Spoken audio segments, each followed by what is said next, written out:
بسم الله الرحمن الرحيم.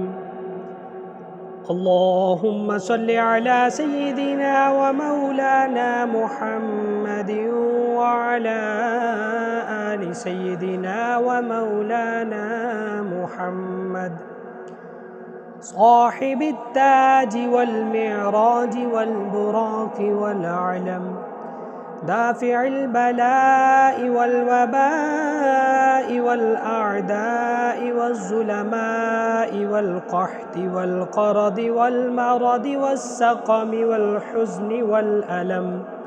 اسمه مكتوب مرفوع مشفوع منقوش في اللوح والقلم، سيد العرب والعجم، صاحب الحياء والسخاء والعطاء والوفاء والشفاء في العلم والحلم والفيض والفضل واللطف والإحسان والكرم.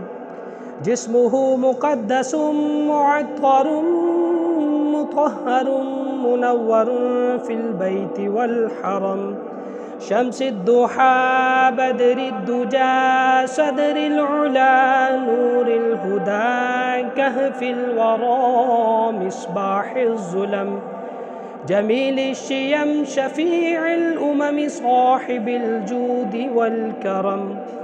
والله عاصمه وجبريل خادمه والبراق مركبه والمعراج سفره وسدرة المنتهى مقامه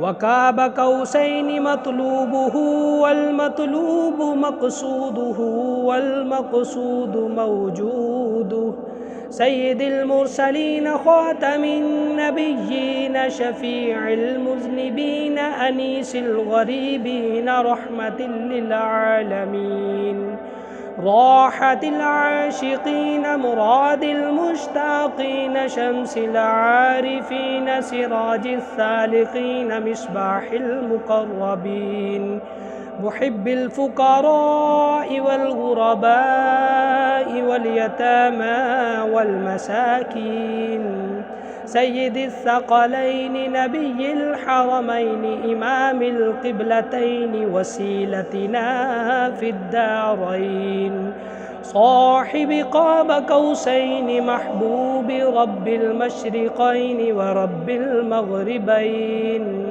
جد الحسن والحسين مولانا ومولى الثقلين، أبي القاسم محمد بن عبد الله نور من نور الله. يا أيها المشتاقون بنور جماله بلغ العلا بكماله، كشف الدجى بجماله حسنت جميع خصاله، صلوا عليه وآله وسلموا تسليما.